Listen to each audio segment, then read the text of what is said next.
So this is called Martin's Big Words. Thank you, guys. And there's an author's note and an illustrator's note, which is something that in my 5th grade classroom we always like to read. I'm going to skip it today, but it's always okay to revisit books. Books are like friends. You can always go back and see them again, right? Then this is number 1 because you guys are going to help me read number 1 when you get there, okay? But I'll let you know when. Everywhere in Martin's hometown, he saw the signs, white only. His mother said these signs were in all southern cities and towns in the United States. Every time Martin read the words, he felt bad. He felt bad. Your friends get together. Until he remembered what his mother told him. Let me look up here at number 1. Help me if you can. You are as good as anyone.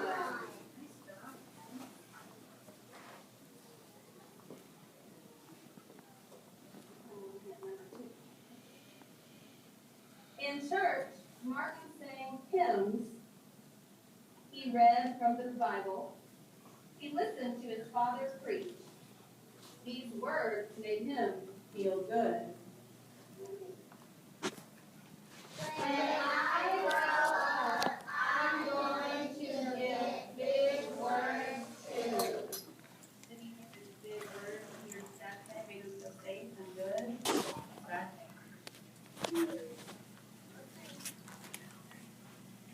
Martin grew up. He became a minister like his father, and he used the big words he had heard as a child from his parents and from the Bible. Everyone can be great. Give me a connection symbol if you think you can be great. Absolutely. I'm looking at you too, Miss Graham's class. Can you guys be great? Absolutely. Or not Miss Graham's class, but Miss Graham's class. And that's kind of what I heard this morning when I was listening to the astronaut. He was talking about how you all can be great one day. You can be great in lots of different ways. At number 4, y'all can help me a minute. He studied the teaching of Mahatma Gandhi.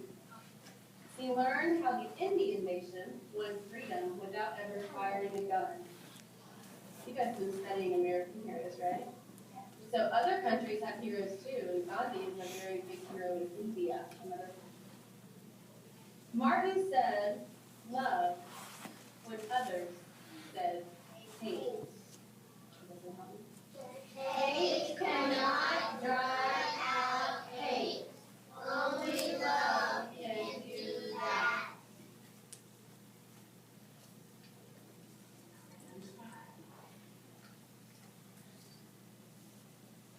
He said, together, when others said, separate. He said, peace, when others said, war. Sooner or later, all the people of the world will have to discover a way to live together. And I think that is so cool because if we look around here, we have people with all different skin colors and who have different religions. So we're doing things pretty well here in the United States. Doesn't mean we can't keep working. We want to make sure that everyone feels loved. All right, we're going to move on to number 6. You guys ready? Yeah. Thank you guys so much. Don't you love my helpers today? Feeling pretty good. There's a little bit for me to read, and then you're going to be fast. In 1955, on a cold December day in Montgomery, Alabama, Rosa Parks was coming home from work. Connection symbol if you guys have heard of Rosa Parks before. I bet you guys have.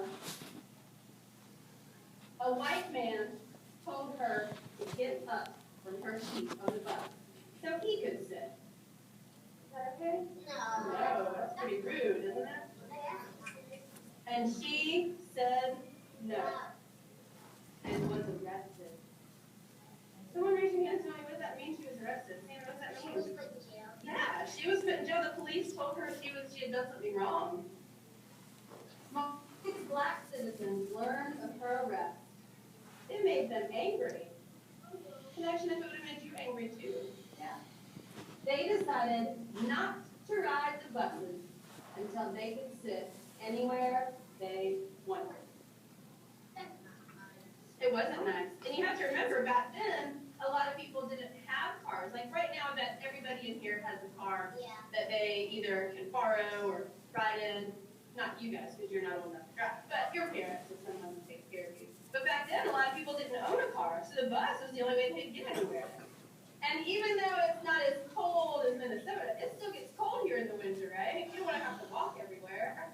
Raise your hand if you walk to school today. Yeah, we're not people who walk anymore. So these are people who had to walk if they didn't take the bus. So the bus was really important for them. Listen to how long they did it. For 381 days, they walked to work and school and church. They walked in rain and cold and in blistering heat. Martin walked with them and talked with them and sang with them and prayed with them until the white city leaders had to agree they could sit anywhere they wanted. Now, before I get you guys to help me, what I want you to think about is, did they ever get angry? Did they use guns? No.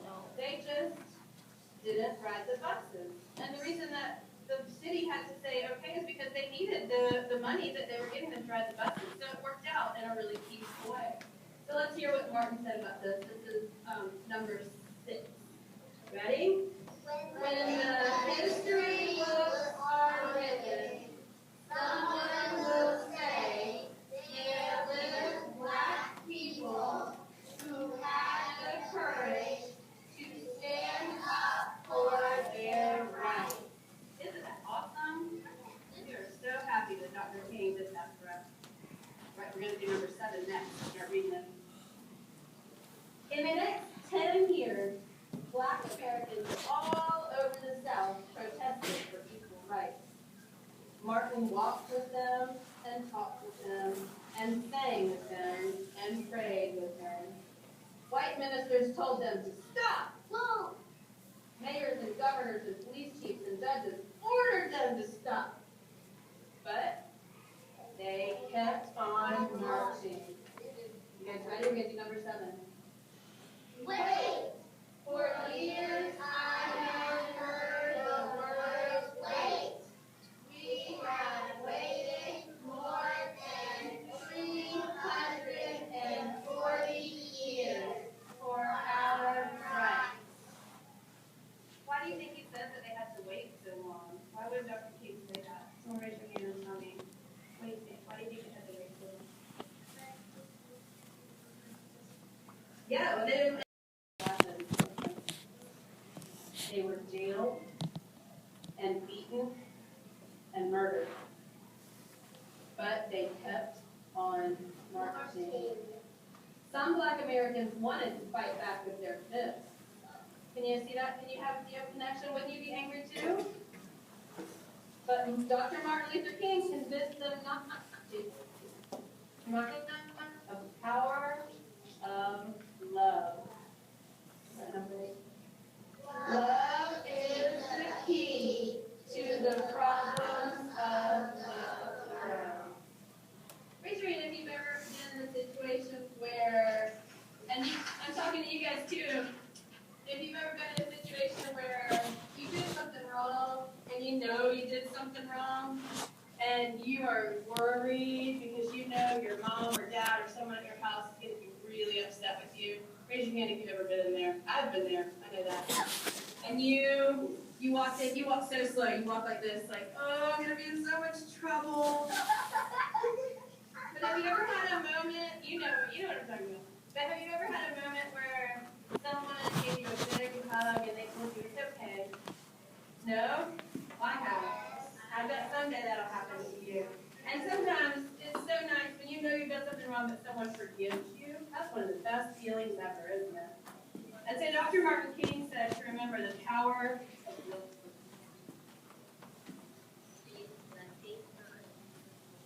So it was really hard for Dr. King because in the South there had been a lot of hate. And a lot of times people, they understood hate because if you're mad at someone, it's real easy to just get mad back at that person.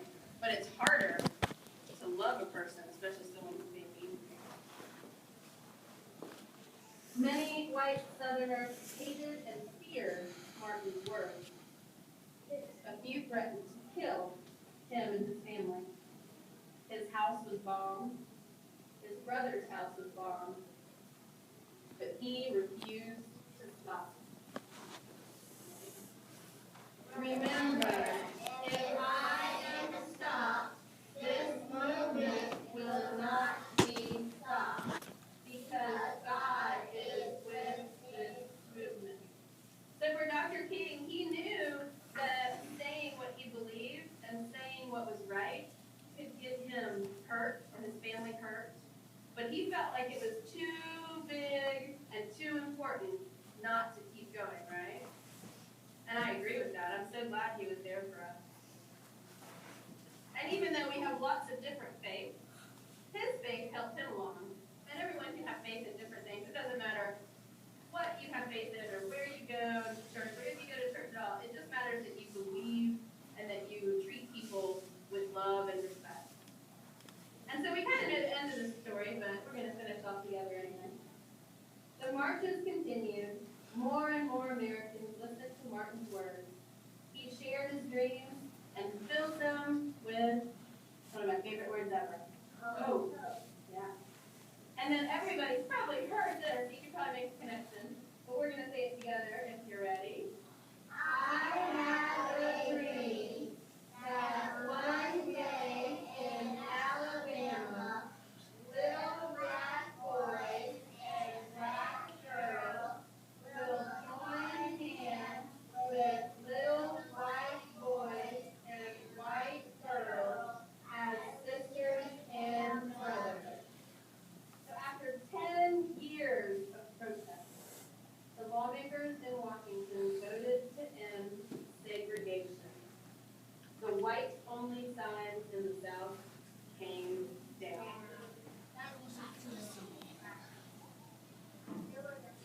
Yes, that means it was against all. That means that white people and African American people could go to school together, could shop together, could use the same water fountains, because before that they couldn't. And it wasn't okay, was it? So we all kind of know what happened with Dr. King, though. This is kind of the sad part of the story. That's why I said this is a good story because it has a lot of hope in it, but it also has a sadness to it as well. Dr. Martin Luther King Jr.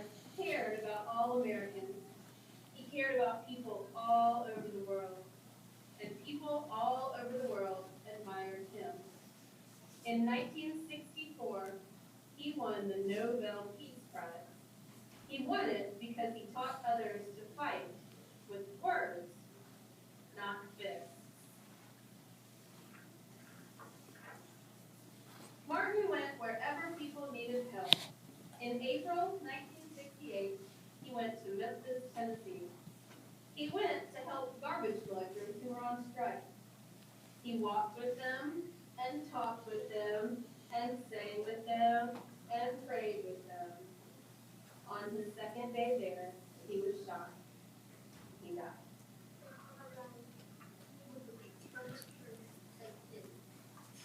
But I love this part. And the book kind of ends, I think it ends with these words because it's meant to give us that hope that Dr. Martin Luther King talked about. So this is the end. You ready? His big words are alive for us today. And we made that true today, didn't we? You guys helped me make them come back alive again.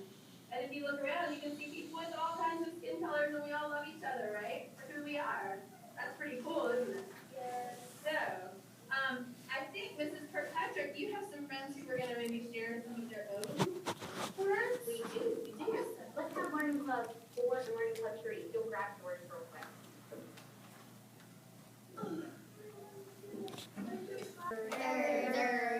Third grade?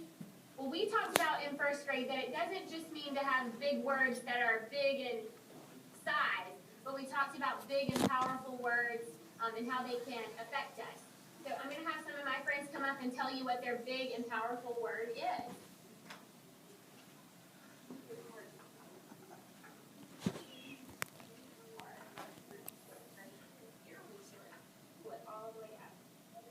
Tell us what your word is. Love. Love is a big and powerful word. Thanks, Nick. All the way up to you, What's your big word? Happy. Happy. What's your big word? Take it all the way up to the camera. Say it loud. Forgiveness.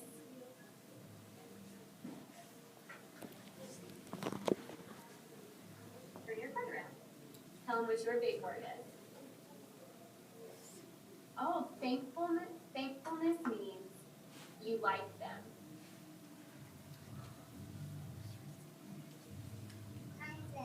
Kindness.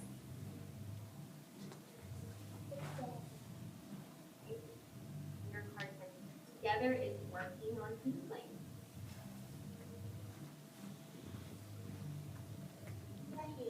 You're very close. Who this way? What did you write about playing? I like playing because what? People get energy playing, a big and powerful word. Pride. What was yours? What did you say about pride?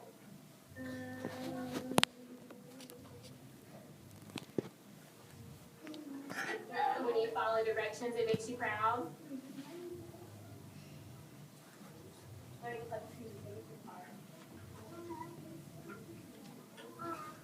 Friends that are dating, but Kaden, you're very close. What was your big and powerful word? Great. Being great.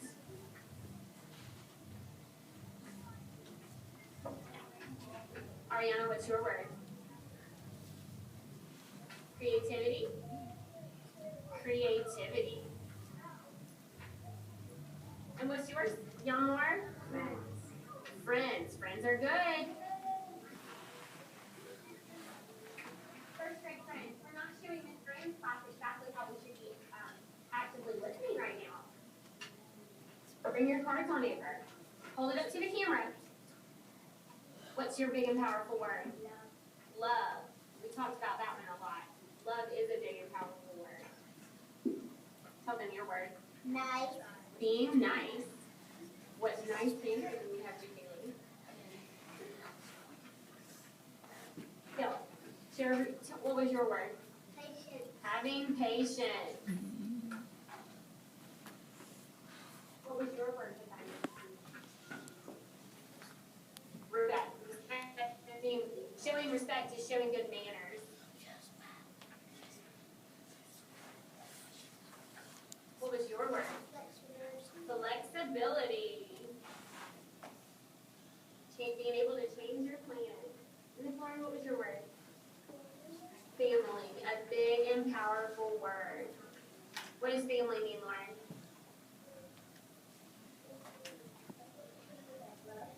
A group of people that love you.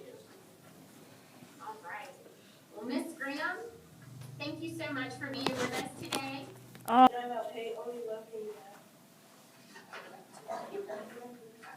guys are professionals. Awesome.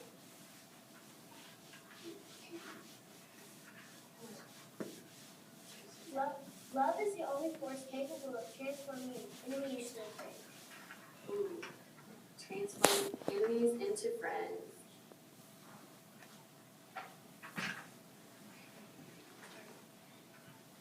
He used patience for him and other people did as well. If I cannot do great things, I can do small things in a great way. Sounds like our personal best, doesn't it?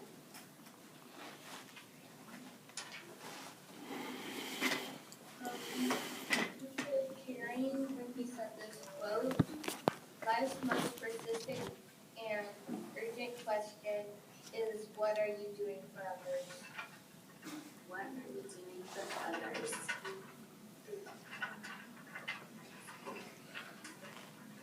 Martin Luther King Jr. used the skill of perseverance when he said, "One day I hope that black children and white children will hold hands with one First big word. And we heard that one in the book, Martin's Big Words. He used caring and friendship when he said, love is the only force capable of transforming an enemy into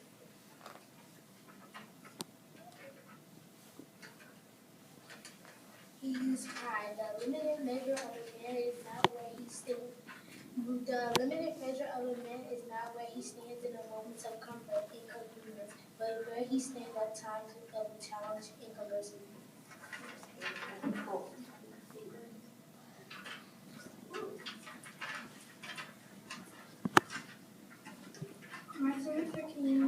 Martin Luther King Jr.'s personal best and pride and effort.